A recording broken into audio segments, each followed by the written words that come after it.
पल्लवी पटेल ने ओवैसी से मिलाया हाथ,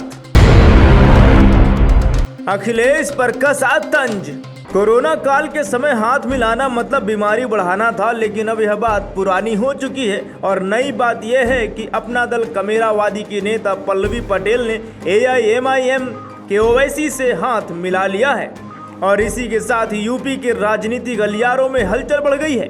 इस हलचल को और बढ़ाने के लिए प्रेस कॉन्फ्रेंस में पल्लवी पटेल ने कई चुनावी मुद्दों पर बात की और साथ ही पल्लवी पटेल ने समाजवादी पार्टी के मुखिया अखिलेश यादव पर भी तंज कस दिया।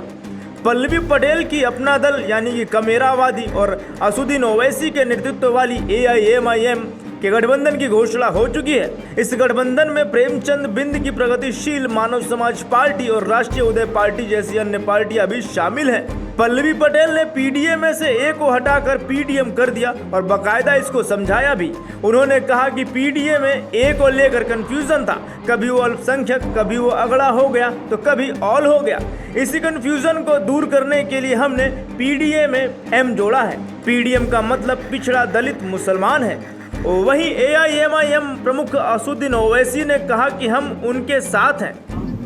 जितनी बातें हमारी बहन ने कही हैं, मैं उनकी तमाम बात के एक एक लफ्ज से मुत्तफिक हूं और हम उनके साथ हैं। और जब हमारी पहली मुलाकात आपसे हुई थी तो हमने कहा कि इस लड़ाई को हमको सिर्फ पार्लियामेंट इलेक्शन तक ही नहीं रुकना चाहिए बल्कि उसको आगे लेके जाना चाहिए। तो हमको उम्मीद है कि इंशाअल्लाह ताला ये जो PDM बना है सामाजिक न्याय के बारे में, उसको हम उसके साथ रहेंगे MIM पार्टी और हम लोग इसको आगे लेकर जाएंगे। और मुझे यकीन है कि उत्तर प्रदेश की जनता इस PDM का साथ देगी।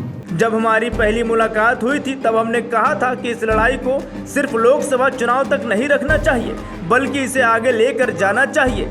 हमें उम्मीद है कि यह जो गठबंधन बना है उसे हम आगे लेकर जाएंगे और उत्तर प्रदेश की जनता इसका साथ देगी। इस गठबंधन को देखते हुए अखिलेश यादव की मुश्किलें बढ़ती हुई नजर आ रही हैं, क्योंकि बात वोट्स की है, वोटर्स की है और लोकसभा चुनाव की है।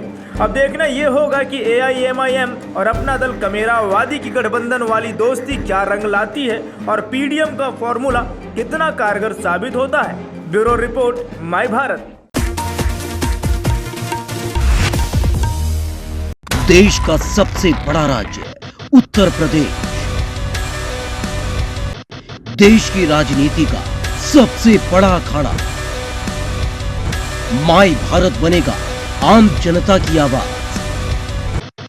अब होगी हर खबर की जमीनी पड़ताल। जुड़े रहिए सिर्फ माय भारत के साथ।